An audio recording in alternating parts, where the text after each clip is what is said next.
बिस्मिल्लाहिर्रहमानिर्रहीम। Dear students, welcome to my YouTube channel. और आज का जो हमारा टॉपिक है वो है F2 मॉक 4 पार्ट 1। इस पार्ट में हम फर्स्ट 20 MCQs डिस्कस करेंगे और इंशाल्लाह पार्ट 2 में हम फिर नेक्स्ट 15 क्वेश्चन डिस्कस करेंगे। तो बगैर टाइम वेस्ट किए पहले क्वेश्चन की तरफ आते हैं। Which of the following focus on the reduction in the labour cost? Method study. Method study क्या है कि आप पूरे मेथड को स्टडी करते हैं और उसमें अपनी कॉस्ट को रिड्यूस करने की कोशिश करते हैं, अपने सिस्टम को ज़्यादा बेहतर करने की कोशिश करते हैं, ज़्यादा एफिशिएंट करने की कोशिश करते हैं। तो यस, जब आप मेथड स्टडी करेंगे तो उसमें आपकी लेबर कॉस्ट भी रिड्यूस होगी। टोटल क्वालिटी मैनेजमेंट नहीं, क्वालिटी मैनेजमेंट में तो हमारा फोकस किस पे है? क्वालिटी के ऊपर है। तो क्वालिटी से हो सकता है लेबर कॉस्ट ज़्यादा हो जाए। और लाइफ साइकिल कॉस्टिंग भी क्या कहता है कि आपने पूरी कॉस्ट को पूरी लाइफ पे डिवाइड करना है। तो रिडक्शन इन लेबर कॉस्ट की बात नहीं करता है। तो लेबर कॉस्ट की रिडक्शन की बात कौन कर रहा है? Method study. क्वेश्चन नंबर 2 की तरफ मूव करते हैं। कहता है firm operate two vehicles, the following information has been recorded for last period.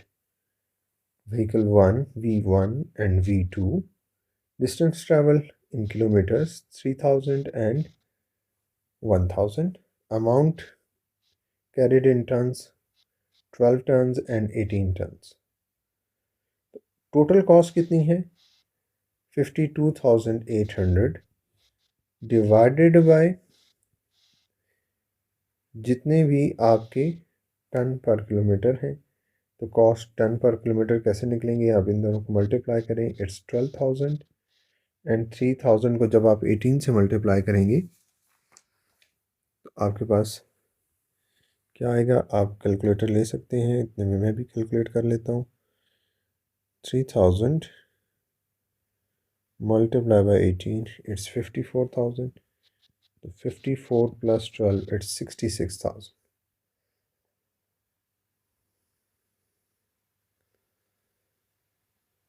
66,000। अब देखें, ये this is cost, this is kilometre tons. तो अब जब हम इसे डिवाइड करेंगे, 52,800 divided by 66,000, we will get the correct option।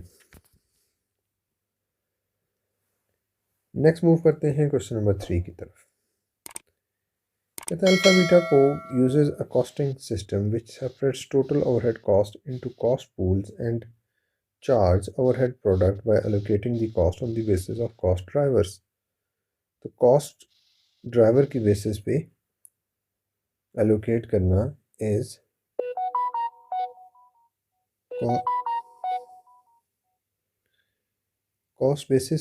cost driver की basis पे allocate करना, ये काम हम कहाँ पे करते हैं? ABC कॉस्टिंग में या activity based costing. Question number 4 की तरफ चलते हैं। कहते हैं the following information has been extracted from an organisation standard cost system. Budgeted number of unit sold 72, actual sold 74, standard price 400, actual price 392। कहते हैं एडवर्स सेल वेरिएंस क्या होगा? यहाँ पे नेगेटिव साइन मैंने आपको पहले भी मॉक में बात की है कि माइनस या ब्रैकेट लगाने की ज़रूरत नहीं है। आपको ऑलरेडी बता रहा है कि माइनस ही है जो भी आप वैल्यू निकालेंगे। तो स्टैंडर्ड सेलिंग प्राइस कितनी थी? 4, एक्चुअल कितनी है? 393। तो इसका मतलब 7 आपने पर यूनिट 7 का क्या बेचा है? सस्ता बेचा है। और नंबर ऑफ़ यूनिट्स कितने सेल किए हैं? 74। तो 7 मल्टीप्लाई बाय 74, इट्स 518।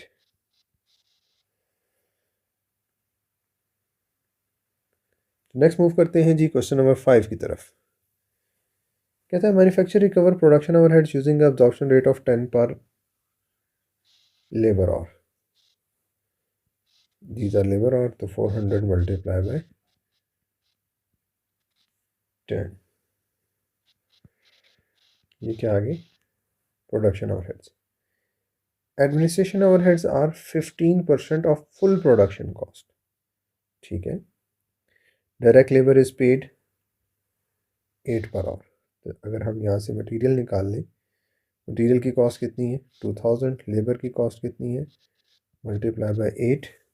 जब आप 400 को मल्टीप्लाई करेंगे 8 से तो आपके पास क्या आ जाएगा 3200। तो देखें 2000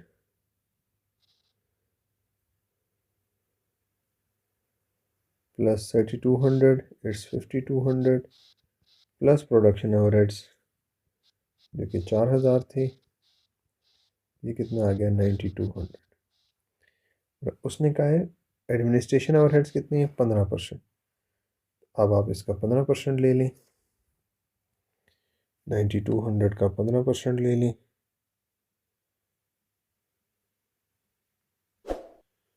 1380। जब आप इसे ऐड करेंगे तो टोटल कॉस्ट जमा 9200 इट्स 10,580।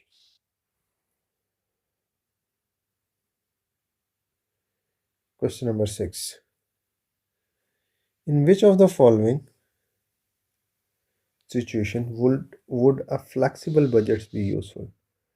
Flexible budgets कहाँ पे यूज़फुल होंगे? देखिए जहाँ पे लार्ज पोर्शन फिक्स्ड है तो वहाँ पे तो फिर फ्लेक्सिबल की ज़रूरत ही नहीं है, वहाँ पे चीज़ें फिक्स रहेंगी, एक्टिविटी पे डिपेंडेंट नहीं होंगी। फिक्स का मतलब ही क्या है, जो एक्टिविटी पे डिपेंडेंट ना हो। तो ये बात तो ठीक नहीं है। High level of discretionary expenditure और many cost vary with activity. जहाँ पे फ्लेक्सिबल कहाँ पे यूज़ होगा, जहाँ पे ज़्यादा कॉस्ट एक्टिविटी के मुताबिक क्या करें चेंज हो, तो वहाँ पे हम क्या यूज़ करेंगे फ्लेक्सिबल बजट। और जो डिस्क्रिशनरी एक्सपेंडिचर हाई लेवल का है तो वहाँ पे भी हमारा फ्लेक्सिबल बजट नहीं आएगा, क्योंकि आपकी डिस्क्रीट पे आप चाहते हैं ख़र्चा करें, आप नहीं चाहते तो नहीं करें। मूव करते हैं क्वेश्चन नंबर 7 की तरफ। Why is the identification of the principal budget factor, which is also known as limiting factor, an essential element in the process of budget preparation?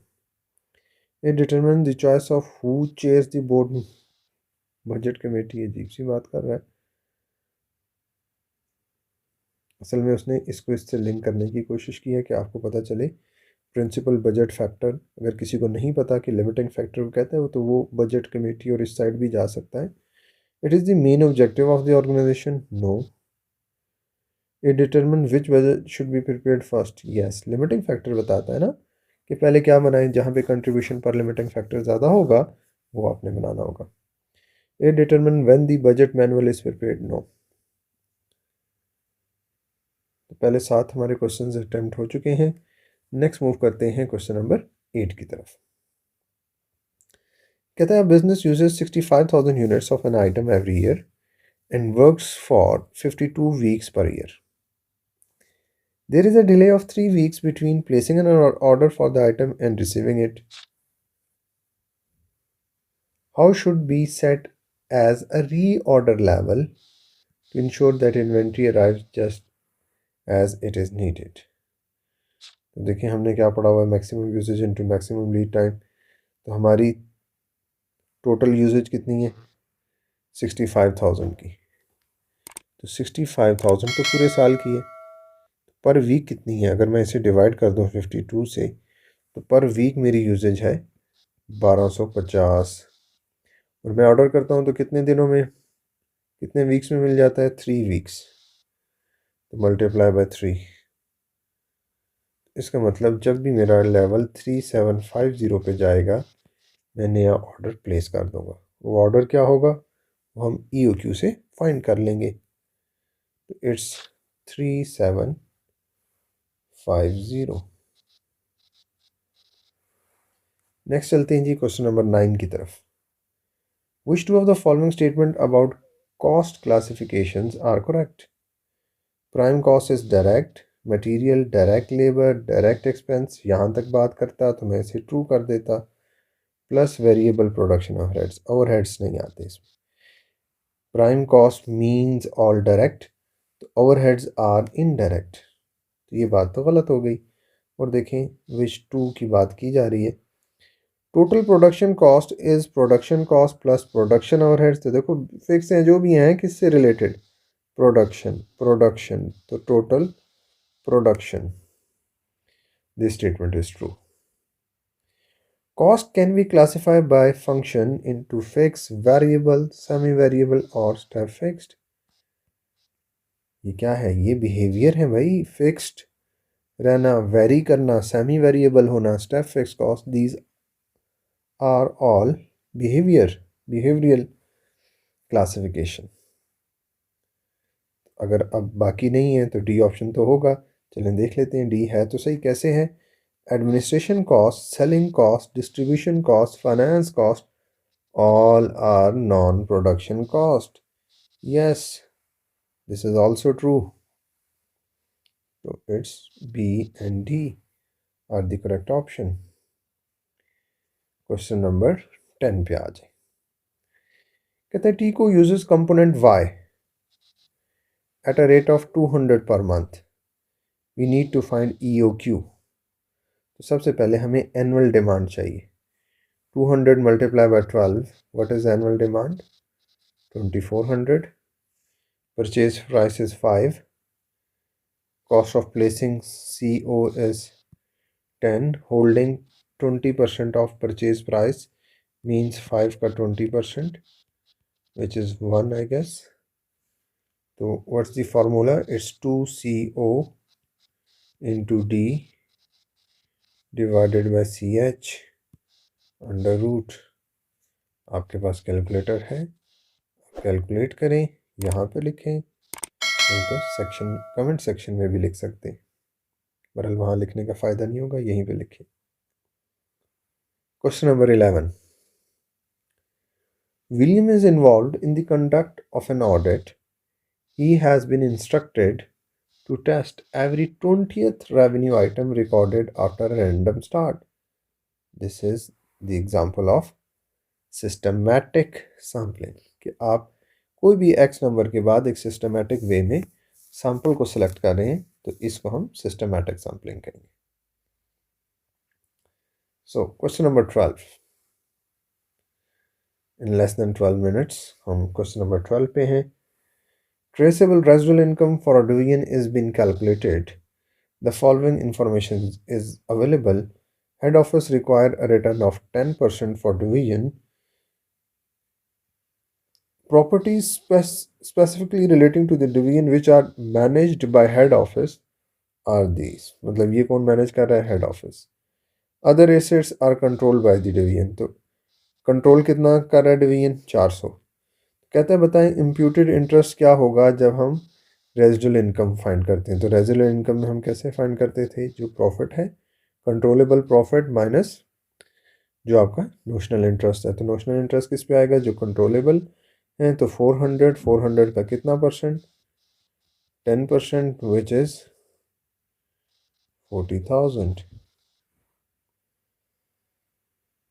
Next move करते हैं क्वेश्चन नंबर 13 की तरफ। कहता है what is the standard production cost per unit of P8 two decimal places of dollar. देखें एक batch में 500 units बनते हैं। पहली बात याद रखना है, तो total cost divided by total number of units produced in one batch. What is total cost? Total cost तो हमने फाइंड करनी है। अगर टोटल कॉस्ट भी होती, नंबर ऑफ यूनिट्स हैं 500, we need to find out the total cost. तो देखें कहता है 40 kg of M1 rate is 9.8 multiply by 40। 6 litre of M2 8 पर लीटर मल्टीप्लाई बाय 6। हमारे पास कॉस्ट आती जा रही है, कितनी आसान सी बात है। 12 hours of grade 1 direct labour rate multiply by number of hours 12। 6 hours of grade 2 multiply by 6। ये 4 तरह की कॉस्ट जस्ट हमने रीड किया, मल्टीप्लाई किया और हमारे पास कॉस्ट आ गई। फिर इसके बाद क्या कहते हैं जी, प्रोडक्शन ओवरहेड्स भी हैं जो हमने ऑब्जॉर्व करने हैं 18.5 पर डायरेक्ट लेबर और। तो डायरेक्ट लेबर और कितने हैं, अगर आप देखें 6 और 12, 18। तो 18 मल्टीप्लाई बाय 18.5, ये हमारे पास ओवरहेड्स भी आ गए। अब हम सबको क्या करेंगे, मल्टीप्लाई करें। It's 392, it's 48, 108,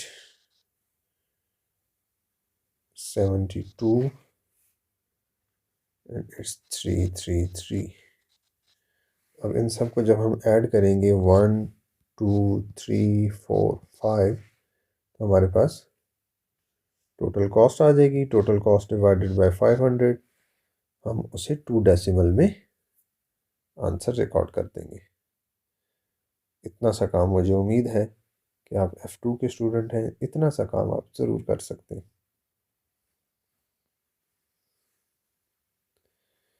Which two of the following are budget committee responsible for? Preparing departmental budgets, checking budgets are properly coordinated, planning the strategy of the organization, monitoring the budget process। तो budget करना, coordinate करना budgeting activities को, these are the responsibility of budget committee. उनका काम budget बनाना नहीं है। Where is the abnormal loss balance posted? तो देखिए हमने पढ़ा था एबनॉर्मल लॉस क्या होता है। एबनॉर्मल लॉस हमारा लॉस होगा और वो कहाँ पे हम कस्टमर को चार्ज नहीं कर सकते, वो हम यूनिट की कॉस्ट में अब्जॉर्ब नहीं कर सकते, उसे हम अपना एक्सपेंस बनाते हैं। और जब एक्सपेंस बनाते हैं तो statement of profit and loss debit होती है। Question number 16, the concept of economy, efficiency and effectiveness are used in performance measurement. Which of the following describe the concept of economy? Economy किससे deal करती है, input से। यहाँ पे देखिए मुझे इनपुट नज़र आ रहा है, money spend compared with input purchased. तो C is the correct option.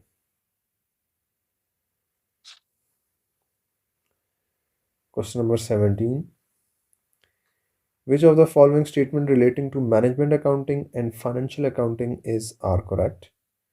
Management accounting provide information to people outside an organization ताकि वो बेटर डिसीजन कर सकें।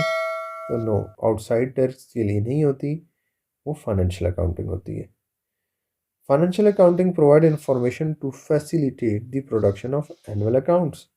यस, फाइनेंशियल अकाउंटिंग जो हमें इंफॉर्मेशन देती है उसको सामने रखते हुए हम अपने एनुअल अकाउंट्स बनाते हैं। ये बात बिल्कुल ठीक कही जा रही है। तो नेक्स्ट मूव करते हैं क्वेश्चन नंबर 18 की तरफ।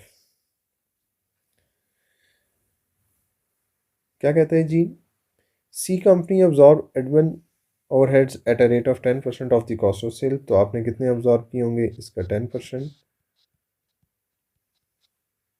मतलब 18552, 18,552 आपने अब्जॉर्ब किए।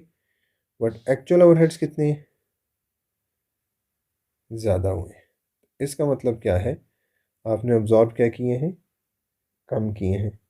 तो अब आपने जब कम अब्जॉर्ब किए हैं तो अब आप क्या करते हैं, डेबिट करेंगे, अपने एक्सपेंस को बढ़ाएंगे कितने से, 988 से, और क्रेडिट किसको कर देंगे, अंडर अब्जॉर्ब ओवरहेड्स को। ये क्वेश्चन रिपीट भी हुआ था। तो क्वेश्चन नंबर 19 की तरफ चलते हैं। क्या कहता है जी, what is the method of accounting for overheads which involve attributing them to cost units using predetermined rates? Predetermined rates पे जो अब्जॉर्ब करते हैं उसे क्या कहते हैं, overhead absorption. Question number 20 and last question of this part. The following information is available regarding the overheads in a production cost center for a period: actual, budget, absorbed. By how much were the overheads over or under absorbed in the period? देखें हमने actual और absorbed का difference लेना होता है। Difference between actual and absorbed. Actual कम है, absorb ज़्यादा की हैं, तो इसका मतलब ये किसकी एग्जांपल है? ये किसकी एग्जांपल है? ओवर ऑब्जॉर्व की। कितने से ओवर ऑब्जॉर्व किया है? आप डिफरेंस निकाल लें। It's 1650 over absorb. तो उम्मीद है कि आपको ये फर्स्ट 20 क्वेश्चंस पार्ट 1 क्लियर होगा।